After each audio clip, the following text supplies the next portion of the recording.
good to start with a bit of optimism. We'll see if we can keep that going. Mr. Scoufias, would you like to give us some thoughts? I will. I will actually use your podium. I was asked to give a brief overview, so I'll do that so I don't lose my speaking notes. But I will continue very much on the optimistic tone that Alexandra has set.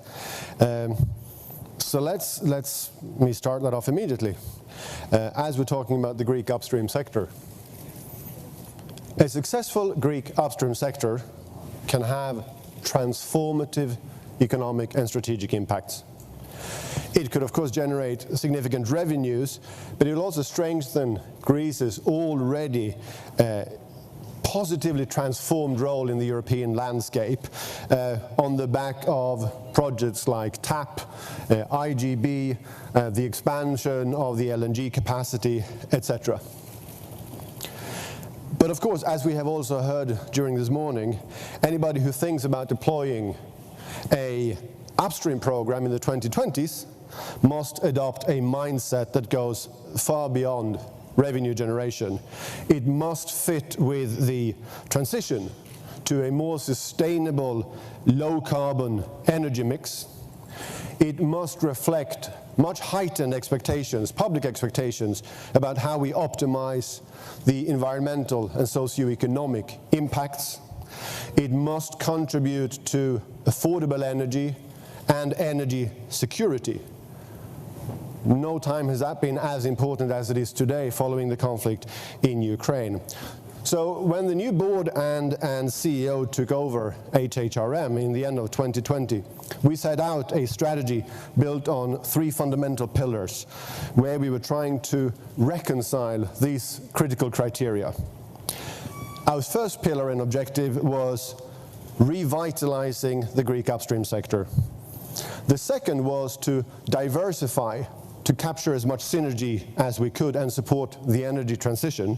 And the third was all about modernization, building a strong governance and an organization with the capacity and expertise to actually deliver these challenges.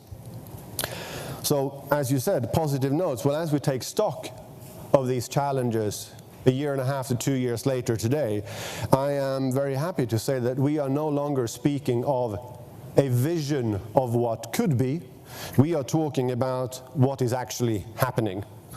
So I will just very briefly comment on these three pillars. So let's start about revitalizing the energy sector and the upstream sector. On the 12th of April this year, the Prime Minister Mitsotakis announced in a televised address that Greece will do all efforts to accelerate, to monetize its upstream resources, and that this is a national priority.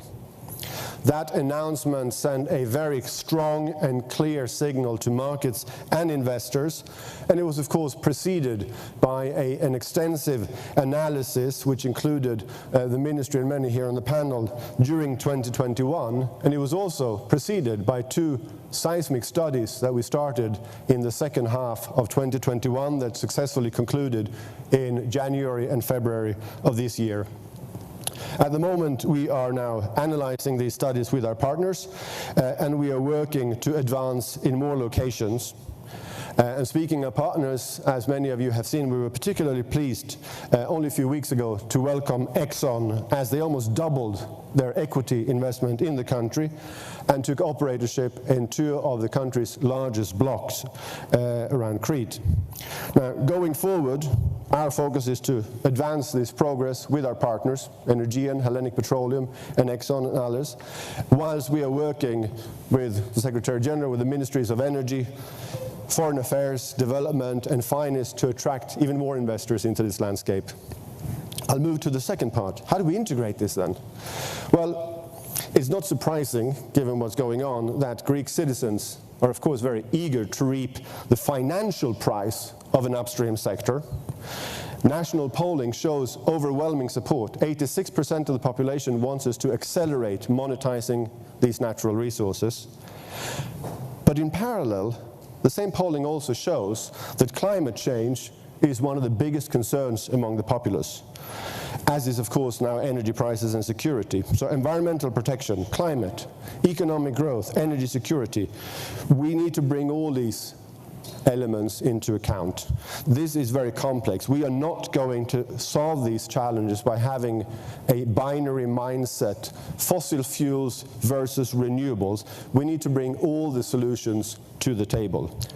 And that is also why we have worked now with the government to transform HHRM recently, to not only focus on hydrocarbons, but also look broader. Last week, we announced the rebranding of HHRM to HEREMA, and I know my Greek friends will give me a stick for how I am pronouncing this.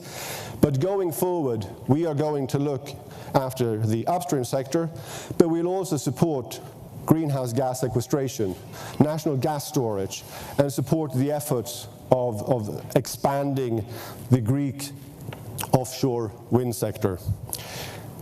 Which takes me to the last point. With such an expansion of what we do, we're of course acutely aware of this is also a question about how we do it.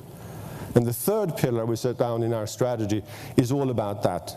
It's about building a robust organization with strong governance, world-class resources and expertise so that we can enforce these standards. We have implemented strict financial disciplines, a pretty aggressive stance towards revenue generation and collection, and we have been working with the investors to set out stricter standards and guidelines for this environmental protection. I won't dwell on it, I see the time, but let me give you an example. When we did these seismic studies, we sat down with our partners and we agreed, let's double the marine mammal observers on the ships. Let's double the exclusion zones to protect marine sea life. Let's put in place soft start protocols. Let's put in place emergency stop protocols. Let's make sure that not only do we meet the best international standards, but let's supervise these standards. And the response was resoundingly positive from all our partners. So let me wrap up. 3 points I want to make. The Greek upstream sector, which you will have heard spoken about for many long years, is no longer a vision.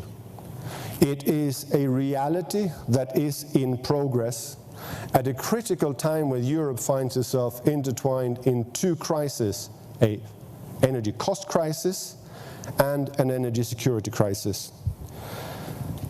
The Greek upstream program can have a transformative effect, but not only for Greece, also for Europe, and not least a number of the, I think of them as doorstep markets in the region that is also very keenly looking to expand natural gas in their energy mix and diversify away both on coal dependencies but also old political dependencies on Russia.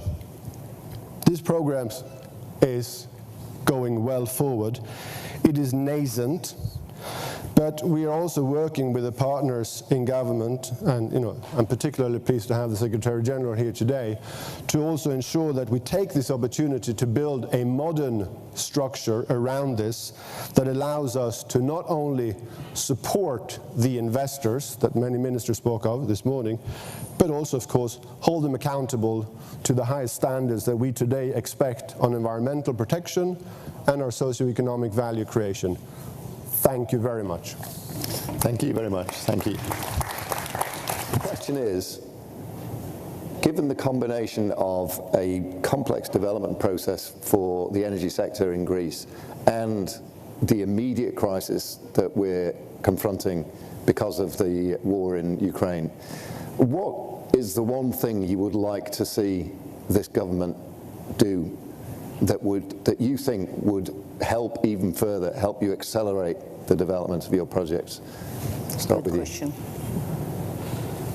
Let me write down. Yeah. Could I start with you? You can start with me because my answer will be very short. I don't want them to do anything different than what they're doing today. I think that we are getting extraordinarily good support, and I think that we are being encouraged also to think in the terms that has been described here about how do we actually bring these pieces together. That was a critical part of our conversation. We want to develop that sector, but it has to be brought in together. I think we are doing it, so in the sake of continuity, I don't want them to do anything different. I want us to continue exactly with what we are doing. Okay.